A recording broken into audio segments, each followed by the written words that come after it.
let's talk about ketosis, right? And as I have told you guys, my Clovis protocol that I give you is not keto. Okay? It's not.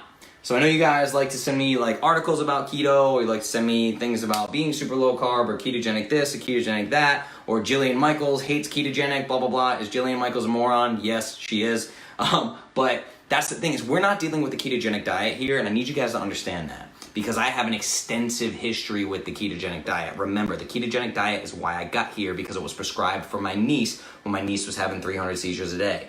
That was my first introduction to the ketogenic diet. The ketogenic diet in that setting was used, what? Therapeutically, okay? The ketogenic diet, in my opinion, is reserved for therapeutic reasons. That's the only reason that I would ever give it to somebody, is if it's a therapy thing, right? If I'm trying to treat something like type 2 diabetes, or there's a great book, Tripping Over the Truth, that's about the metabolic approach to cancer, and how, especially in combination with traditional things like chemotherapy, the ketogenic diet can be incredibly therapeutic, right? That's when I use keto. So you guys are not doing keto. Like, I'm not restricting your carbohydrates enough that you would be considered ketogenic. So the idea of ketosis, what people are looking for with the ketogenic diet, is something called deep ketosis. So anytime your body is burning fat for fuel, that is technically a state of ketosis. But there are different levels of ketosis, and different allowances of net carbohydrates will get you into those different levels of ketosis. So that's what I want to talk about with you guys, because what I'm doing is giving you a sustainable plan to basically always be in ketosis. Now, you might wiggle inside and out. One meal might knock you out, and then you're back into light ketosis 2, 3, 4, 5, 6 hours later, right?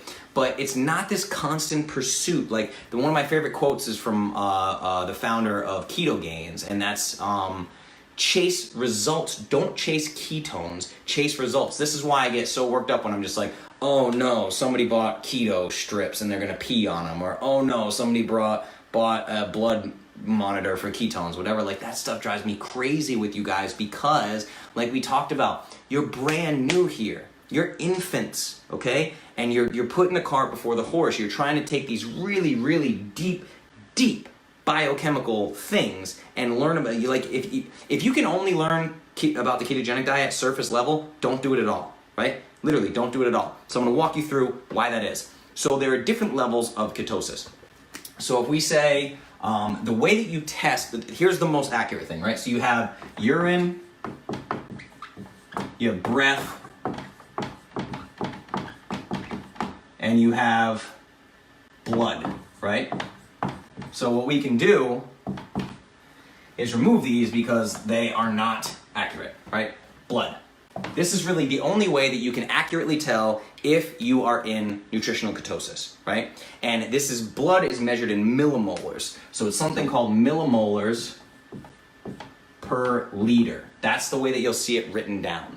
Millimolars per liter is the amount of ketones in your bloodstream, and you do that from testing the blood the same way a diabetic would measure their blood glucose levels, and you need a particular strip to do it. These ketone strips used to be $5 a test. Now they're down to about $1 a strip from places called like Keto Mojo or whatever, for anyone who is monitoring for whatever reason. So I want to explain to you, is there are different levels of ketosis, right? So if you're doing something like we're doing with Clovis, then we're probably looking at, here, I'll just write out a few for you, like 0.5 to say 0.8 millimolars per liter is probably considered light ketosis. Then you have like 0.9 to maybe 1.4, which is probably medium. Okay, so we'll call that medium ketosis. Then you have 1.5 all the way up to 3 millimolars per liter. This is considered deep ketosis, okay?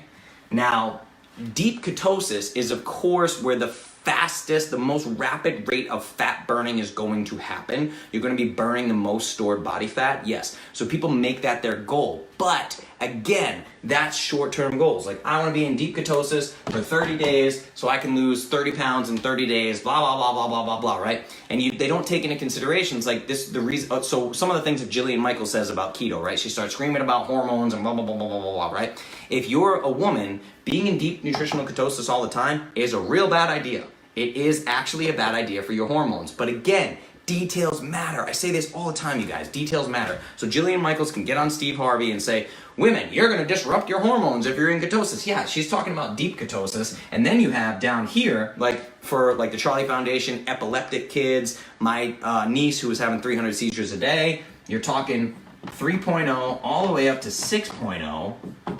That's therapeutic. So let's just call this, let's just say therapy here, right? 6+, you run the risk of something called ketoacidosis. This is extremely difficult to happen. Like 6.0 and up, like that's ketoacidosis where like you can actually die. And ketoacidosis really only happens in diabetics where this is an insulin problem. Their pancreas, their body is not secreting enough insulin to clear the bloodstream of anything. They can't clear glucose, they can't clear ketones. There's just this ridiculous energy surplus. That's ketoacidosis. I'm probably gonna erase that so you don't freak out because that's very, very rare. But this is why people like Jillian Michaels can say, keto can kill you, and you're like, yeah, maybe in certain type 2 diabetics who have ridiculous problems with their pancreas already ahead of time, they weren't healthy enough to do this to begin with, right? So this is the thing. This is why details matter. So let's get rid of ketoacidosis. We'll keep the one all the way up to therapeutic levels. Because sometimes I'll use therapeutic levels. If a type 2 diabetic comes to me and they want to get off insulin and they have a healthy pancreas, then okay, we'll talk about doing this therapeutically to get you off of insulin injections. We can do that. Now, this is what I aim for.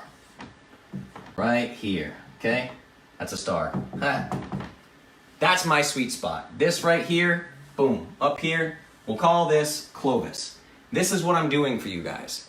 Now, this is why I don't consider the Clovis approach a ketogenic diet, right? Because if you do a ketogenic diet, let's say I have you guys on like a 60-30-10 split, right? So we have 60, 30, 10. This is your total calories, right? And we're talking fat, protein, carbohydrates, right? That whole thing where I got all mad at people because they said, this is a high protein diet. And I said, well, what exactly do you consider high protein? Because my definition is different than yours, right? 60-30-10, this can pretty reasonably get you into these states of light and medium ketosis, depending, right? So if you're eating on the Clovis approved foods list and you're hitting your macros, and then you sleep for 8 hours, have like an 8-hour fast, yeah, you might wake up in medium, right? You could maybe even wake up in deep. Oh boy, wait a second, we're in ketosis, right?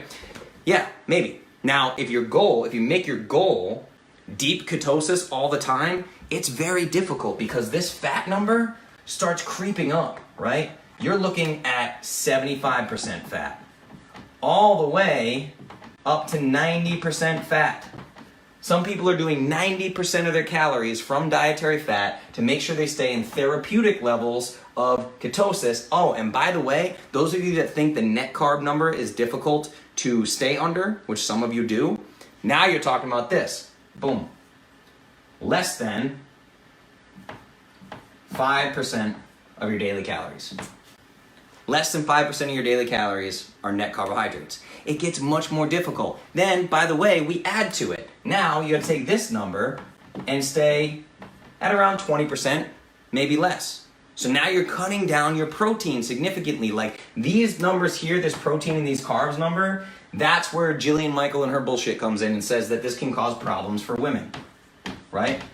And she's not entirely wrong. That's why she's able to get away with it. But she's talking about chronically, I mean, you'd have to do this for months and months and months, staying in deep ketosis or therapeutic levels of ketosis before you start having problems as women. My situation, my Clovis protocol, where I give you an allotted 10% daily calories for net carbohydrates, is not going to cause these same problems. This is much more manageable, and you're staying in a reasonable state of fat burning all the time. See what I'm saying? So those of you that don't know much about ketosis, this is what we're talking about. This is ketosis. So I hope this makes sense for you guys.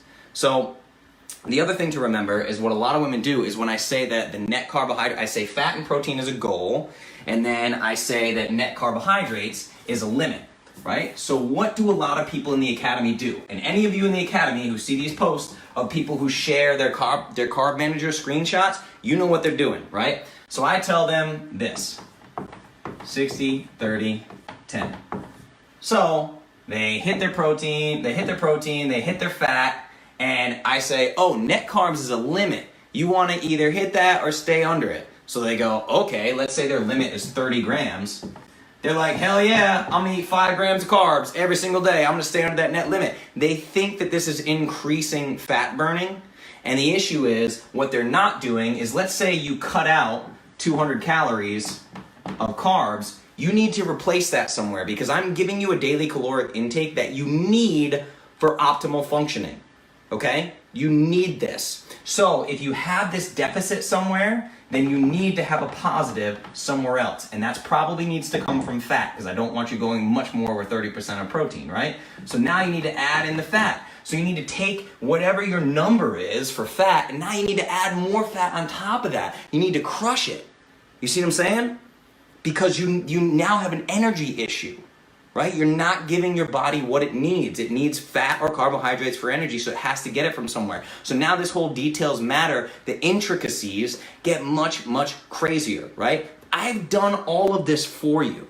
I've done all this guesswork for you. That's what your custom plan is. You need to trust it. You need to have patience, okay? Because I don't want you in deep ketosis, therapeutic ketosis levels all the time, especially since 98% of you are women and you can have issues, okay? So, like I said, don't chase ketones, chase results.